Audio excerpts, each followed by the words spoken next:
शनिवारी पहाटे खरं तर मड या ठिकाणी 3 ठिकाणी चोरीचा प्रकार झालेला आहे.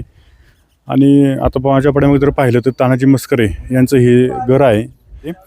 मड गावठाणात नसून जुनं गावठाण जे आहे त्या ठिकाणी आहे. त्याच्यामुळे गावापासून ते घर लांब थोडंसं वस्तीवर आहे. आपण त्यांच्याशी बोलणार आहोत नेमकी काय घटना या ठिकाणी झाली आणि किती त्यांचं साहित्याचं नुकसान झालेलं आहे.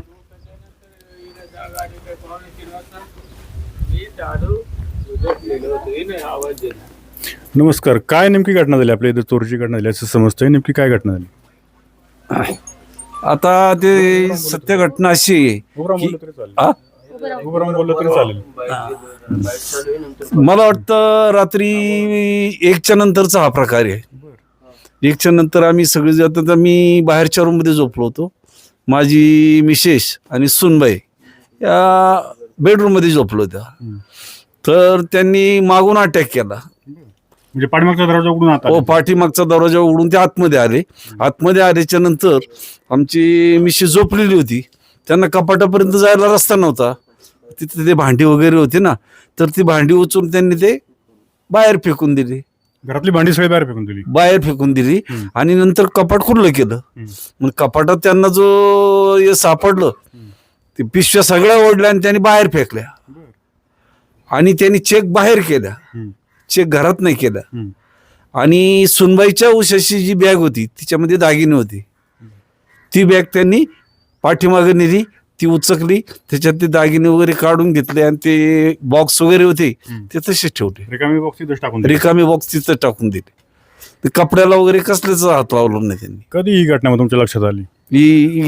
3 वाजता आम्ही जागा झालो ना त्यावेळेस. चला, कुठं झालं नेमकी ती दाखवा जरा आम्हाला. कुठं घटना झाली ती दाखवा. रोकड रक्कम काय असेल ते सांगायचं. ठीक आहे, आपण आता त्यांच्या घरामध्ये जातोय. नेमकी चोरीची घटना कुठे झाली ते आपण जाणून घेऊया. त्यांचा हॉल आहे आणि हे एक घर आहे आतमध्ये. त्याच्या आतमध्ये अजून एक घर, म्हणजे ही पाठीमागची पडवी ही.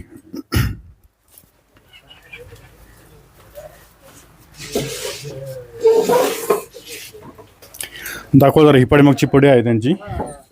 ती कशा पद्धतीने खोलली ते देखील पाहूया. हा दरवाजा जो आहे त्याच्यावर क्लिक करा म्हणजे जरा लाईट येईल. इकडे लावलेली होती. आणि बरं, ही कडी तुम्ही लावली होती? ओके, हा. त्यांचा हे सापड हा काठी आणली त्यांनी. काठी होती, काठीने ते कप्ता वरती गेला आणि इकडे उचकली. हा दरवाजा खुल्ला होता. हा दरवाजा उघडाच होता का तुमचा? म्हणजे ते तिकडनं आतमध्ये आले इथं. आता इकडे आल्यानंतर पुढं आल्याच्या नंतर त्यांनी काय केलं, मी शेषत झोपली होती आणि तिने काय केलं तर भांडी घासून इथं पालती घातली होती. तर त्यांना कपाटाकडे यायला रस्ताच नव्हता ना. मग त्यांनी ती भांडी उचलून बाहेर फेकली. बर, तिकडे अंगणामध्ये. आणि नंतर कपाट त्यांनी दोन्ही पण हे केलं. त्याच्यामध्ये जे बॅगा होत्या किंवा पिशव्या होत्या त्या पिशव्या वगैरे सगळ्या बाहेर ओढल्या. आतमधले जे 2 कप्पे आहेत, चोर कप्पे, ते चोर कप्पे पण त्यांनी काढले. त्याच्यात काही दागिने होते ते दागिने त्यांनी काढले. मग हे झाल्याच्या नंतर ती सुनबाई आमची इथे झोपलेली होती. इथे कॉटवर? हो, कॉटवर. मूल त्याच त्या बाजूला होतं आणि ती इथं झोपली होती. बॅग कुठं होती ती? तिथे बॅग होती ती. बर. आणि त्याच बॅग मध्ये दागिने होते. ती बॅग त्यांनी बाहेर नेली. बाहेर नेल्याच्या नंतर ती बॅग उचकली. तिला काय लॉक नव्हता. आणि त्याच्यानंतर ते बॉक्स वगैरे ते जे होते ते बॉक्स त्यांनी तसेच ठेवले. लहान मुलाला आलेले दागिने, त्याची ते कागद आहेत ना, लाल कागद, ते लाल कागद पण तसेच पडलेले होते. इथं कोण झोपलं? तुमच्या मिसेस कुठे? मी इथं झोपले होते. इकडे या जरा. तुम्ही इथं झोपला होता ना खाली? झोपले होते मी खाली. हे सगळं समजा इथं आवाज होतो त्याची, असं आवाजच नाही आला मला त्याचा काही आवाज. तुम्हाला काय संशय का? काय स्प्रे वगैरे त्यांनी फवारला असेल म्हणून हे सगळे गाठ झोपले? ती शक्यता, बाकी काय. कारण एवढे गाठ झोप नाहीतर आता ही अशी आहे ना, त्या मूल जर उठलं ना तर 5-5 मिनिटाला जागी होणार बाई. आणि त्याच वेळेस नेमकी जाग आली ना तिला. असा प्रॉब्लेम झाला. बळ थोडं जरी कुकलं ना तरी तिला लगेच जाग येते. मग एवढे भांडी वाजल्यानंतर जाग नको यायला का तिला हा, आता जाग कारण आश्चर्यच आहे, कारण ते इथं झोपले होते, तुम्ही इथं झोपला होतात, तर देखील कुणाला जाग आली नाही. तुम्ही कुठे झोपला होता? इथं वरती. खाट्यावर झोपले तुम्हाला काय जाग नाही आली का तिथे? नाही आले. काय हालचाल झाली असं जाणवलं नाही का? नाही, काहीच नाही जाणवलं. 1 वाजेपर्यंत फोनवर बोलत होती ती. 3 वाजता मूल रडायला लागलं म्हणून सगळेजण उठले पटापट. तर त्यानंतर ते लक्षात आलं. अहो, मग त्याच्यानंतर मला उठवायला आली विशेष. मग मला अहो असं असं झाले म्हणून मी पटकन बाहेर आलो. पाहतोय तर सगळी ते बाहेर त्या अंगणामध्ये सगळे कपडे अस्ताव्यस्त करून टाकली होती. म्हणजे आणि त्यांनी जी- इथून सगळं बाहेर नेलं पाडी. हो, आणि ती दागिन्याची बॅग होती ती की त्यांनी इथंच कुरली. कुठं? या खालच्या रूम room मध्ये, या रूम मध्ये इथं कुरली. म्हणजे खाली जिन्न आले त्याच रूम मध्ये. हा. या सरपंच बॅगा बिगायत ना, या बॅगा सगळ्या तिकडे वावरात नेऊन टाकल्या होत्या. म्हणजे हे पण नेलं होतं. हो, हा, या बॅगा या सगळ्या बॅगा नेल्या. नेल्या आणि त्या टाकल्या हे कुठं काय, माहितीये या का? तिकडं शेतामध्ये. इथून किती लांब आहे ते? इथं जवळच. इथं जवळ पाठीमागं. जिथून मोटरसायकल नेली ना त्याच्या शेतात. पोलीस आले होते का तपासाला? हो, पोलीस आले होते. काय काय त्याच्यामध्ये तुमचं नुकसान झाले? आता याच्यामध्ये काय काय गेले चोरीला? आता त्याच्यामध्ये दागिने गेलेले आहेत, काही कॅश आहे, ते सगळं ते नोंद करून दिलेले. किती तोळे दागिने होते? ते तर कमीत कमी मला वाटतं 2,08,000चा अंदाज दिलेला आहे. म्हणजे तोळ्यामध्ये किती तोळे होते? आता तुम्हाला माहित असेल ना, किती तोळे दागिने 3 होते? तोळ्याचं मंगळसूत्र, 1 तोळ्याचं कानातले, बाळाचे 2 तोळे असतील कमीत कमी. मम्मीच्या वेले होत्या. म्हणजे 5-6 तोळे साधारणतः गेले हा, त्याच्यामध्ये. आणि माझे 20,000 कॅश कॅश होते. होती त्याच्यामध्ये. हा. अतिशय भयानक आहे सगळं. ठीक आहे, चला बाहेर जाऊ आपण. हे सगळे लोक इथं झोपलेले होते. यांचा संशय खरं तर हा आहे की त्यांच्या तोंडावर काहीतरी स्प्रे वगैरे मारला असेल, जेणेकरून त्यांना जाग येऊ नये. तुम्ही कुठे झोपले होते? इथंच. मी इथं होतो. तुम्हाला देखील जाग नाही आली? नाही नाही, मी इथं झोपलेलो होतो, पण मला सुद्धा जागा आलेली नाही. त्यांनी काहीतरी स्प्रे अगोदर मारला असेल असं तुमचा संशय? नाही, पण ते इकडे आलेच नाहीत ना. प्रॉब्लेम काय झाला, म्हणजे इकडे आलेच नाही ह्या रूम मध्ये. कारण एका माझ्या मिसेसचे ना, ते एका याच्यामध्ये डाग होता ना, तो डाग तशी तसा राहिला. त्याला हातच नाही लावलं. इकडं कशाला हातच नाही लावलं त्यांनी. फक्त आतमध्ये एवढं आहे ना, तेवढंच. ठीक आहे, चला बाहेर जाऊया.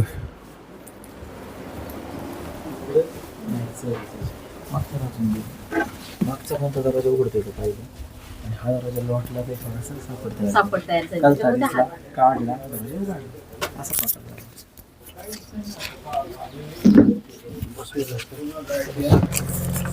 आन्सर सर, खरं तर तुमच्या गावामध्ये 3 ठिकाणी चोरीचा प्रयत्न झाला. यांची तर चोरी झालेली आहे का? एकाची गाडी गेलेली आहे, यांचं सोनं गेलेलं आहे. काय तुम्ही अधिक माहिती घेतली याच्याबद्दल? खरं तर मोरे सर, काल आम्हाला हा प्रकार ज्यावेळेस समजला, तर हा जो प्रकाराची माहिती समजली ही खरंच दुर्दैव आणि धक्कादायक घटना आहे आमच्या मडगावामध्ये. कारण आज गावठाणं होऊन जवळजवळ आमचे 25 वर्ष झालेले आहे. ही सर्व लोक वस्तीवरच राहतात आणि आम्ही ग्रामपंचायतमध्ये आल्यापासून आमची ग्रामपंचायत ग्रामसुरक्षा योजना खरं तर तशी खूप चांगली आहे. उत्तर पोलीस स्टेशनची गाडी 2 वेळा पेट्रोलिंगसाठी गावठाणामध्ये येत असते. बँक ऑफ महाराष्ट्र आहे, PDC बँक आहे, चौकामध्ये ज्वेलरचे दुकान आहे. त्यामुळे त्यांची पेट्रोलिंगची गाडी राऊंडला नेहमी येत असते. आम्ही ग्रामपंचायतनी सुरक्षा म्हणून पाठीमागील काही घटना लक्षात घेता मडच्या एंट्रीला 2 एंट्री गेटला आणि गावामध्ये CCTVचं नियोजन केलेलं आहे की जेणेकरून अशा घटना होऊ नयेत. पण ही सर्व घरं आहेत, म्हणजे आम्ही सर्व, माझे घर पण पलीकडे आहे, ही लोक इकडं, आम्ही सर्व वस्तीवर राहणारे लोक. या सर्वांनाही माहिती आहे की 2098 साली जो गावठाणा झालेला आहे तेव्हापासून आतापर्यंत आपल्याकडे कोणतीही चोरीची घटना घडलेली नाही. त्यामुळं निश्चिंत असतात लोक. आणि आत्ताची ही जी घटना घडलेली खरं तर दुर्दैवी धक्कादायक आहे. परंतु आजही आम्ही आमच्या ग्रामपंचायततर्फे मी पाठीमागे पण एक विचार केला होता. आम्ही सर्व सरपंच मॅडम आम्ही बोललो होतो की हे जे गावामध्ये फेरीवाले येत असतात ना, भंगारवाले किंवा चादर ते खुर्ची, हे लोकांवर थोडीशी बंधनं घालायची होती की या लोकांना ज्यावेळेस कधी गावामध्ये कोणत्याही वस्तीवर वगैरे फिरायचं असेल, अंदाजे आमचा अंदाज असाच आहे, माझ्या पोलीस स्टेशनला पण अंदाज म्हणजे रिक्वेस्ट आहे की तुम्ही ह्या लोकांवर जास्त फोकस करा की ही बाहेरची लोक येतात, पूर्ण 2-3 दिवस येतात, रॅकी करतात आणि त्यानंतर अशा घटना घडू शकतात आणि ही घटना सुद्धा त्याच्यातूनच झाली असावी असा आमचा प्राथमिक अंदाज आहे. परंतु हां आणि त्यानंतर सुरक्षेच्या दृष्टीने म्हणजे काय सीसीटीव्ही कॅमेरे वगैरे तसं काही केले का आपण? आता CCTV जे कॅमेरे गावातले जे चेक केलेले आहेत ना, तर तो अंदाजे 2, 2:30, 3:30च्या दरम्यान ही बोलली घटना घडली आहे. त्यावेळेस लाईट दिसते, आता कॅमेऱ्यांमध्ये पूर्ण क्लिअर दिसत नाही. पण आज पोलीस स्टेशनच्या माध्यमातून जी चौकशी झाली त्याच्यामध्ये 5:45च्या दरम्यान CCTV मध्ये ही लोक गावातून बाहेर जाताना दिसत आहेत. म्हणजे 3 वाजल्यापासून तर 5 वाजेपर्यंत ही लोक गावातच होती. मग ह्या मस्करी कुटुंबियांनंतर गावामध्ये निलेश नायकवडी म्हणून आहेत, त्यांच्या घरात सुद्धा ते राहायला जुन्नरला आहेत, पण त्यांचं घर फोडून त्यांच्या घरातील काही जो ऐवज होता, रक्कम छोटी होती, पण आज जी घटना धक्कादायक आहे. त्यानंतर किसन मोडवे यांच्या घरी कोण नव्हतं. म्हणजे जी वस्तीवर एकांटी घरं आहेत ना, त्या घरांवर त्या लोकांनी पाळत ठेवली. आणि 100% हा अंदाज माझा डिपार्टमेंटला आणि पोलीस स्टेशनला असा अंदाज आहे की ही जे फेरीवाले आहेत ना, या लोकांचेच हे कारनामे आम्ही आमच्या ग्रामपंचायततर्फे नक्कीच ठोस उपाययोजना करू. ह्या लोकांना येताना पहिल्यांदानी एंट्री ग्रामपंचायतला करायची, यांचं आधार कार्ड दाखवायचं, तरच गावामध्ये फेरी मारण्यासाठी यावं.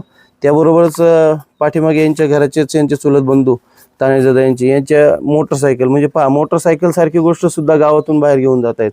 ही सुद्धा एक घटना चुकीची झालेली आहे. पोलीस स्टेशनला आमची विनंती असेल की या कुटुंबाला न्याय देण्यात यावा. आम्ही आमदार साहेबांशी चर्चा केली. आमदार साहेबांना त्या कुटुंबांनी त्यांची व्यथा सांगितली. आमदार साहेब सुद्धा पोलीस स्टेशनला त्यांच्या पद्धतीने हा तपास फास्ट करण्यात यावा अशी विनंती करतील. धन्यवाद. हा, मी मारुती रामचंद्र मस्करे, राहणार मड, जुना गावठाणा. तर परवाच्या दिवशी आमच्या इथं रात्री 2-2:30च्या दरम्यान चोरी झाली. आम्हाला 3ला रात्री जागा आली. सगळे आमची भांडी वगैरे बाहेर नेऊन टाकली होती. कपाट फोडलं, त्याच्यात डाग होते. ते दागिने सगळे उचकले, डाग घेऊन गेले, बॅगी बाहेर फेकून दिल्या. वाले ना फेरीवारीच येतात. फेरीवाले, चादरीवाले 2-3 दिवस आहे ना, 2 जण येत होते. एक हिंदी बोलत होता आणि एक मराठी बोलायचा. आणि तो बळ आहे ना, आम्ही नको म्हणायचं चादरी, तरी म्हणायचा थोडे पैसे द्या आणि 6 महिन्यांनी तुम्ही राहिलेले पैसे द्या. हा, मच्छीवाली पण अशी नाही तर दुसरे फेरीवाले असे भांड्यावाले वगैरे येतात, पण ते थांबते नाही इथं. आणि ते बळ इथे यायचे, पार चादरी खाटावर टाकायचे, नाही घ्यायचं. 3 दिवस येत होते लागोपाठ. 3 दिवस. आणि त्याच्यानंतर किती दिवसांनी चोरी झाली? हा, दुसऱ्या दिवशी हा, एक दिवस संध्याकाळची आली. आमच्या सुनबाईला विचारलं घ्यायचं का, ती म्हटली नाही आम्हाला नाही घ्यायचं, तुम्ही निघा इथून, असं बोलल्यानंतर दुसऱ्या दिवशी लगेचच चोरी झाली. बरं आम्ही गडी माणसं शेताकडे असायचं, घरी बायाच असायच्या, फक्त बाया माणसंच घरी असायचे इथं. बायाच घरी. आणि लहान मुले प्रत्येक घरात, आणि ते पोरी असायच्या फक्त घरी. 4ही घरात लहान लहान मुले. याच्या आधी पूर्वी अशी काही घटना असे सकाळचे खुर्च्यांवाले येतात. काल खुर्चीवाला आला गावात, तिथून गायवरची टपरी, तिथूनच फिरून गेला लगेच. त्याला असे काहीतरी कळालं, त्याच्या कानावर आलं, तिथूनच मागे फिरला लगेच. गावात सुद्धा वळाला नाही. मच्छीवाले सुद्धा किती यायचे, पण कालपासून पण एक मच्छीवाला नाही दरवाजा पुढून गेला, नाही तर पुढून दरवाजा मंदिरा पुढून जायचे खाली मच्छी मारायला. रात्रीचे पण, दिवसा पण. ते चादरीवाले 3 दिवस येत होते फक्त.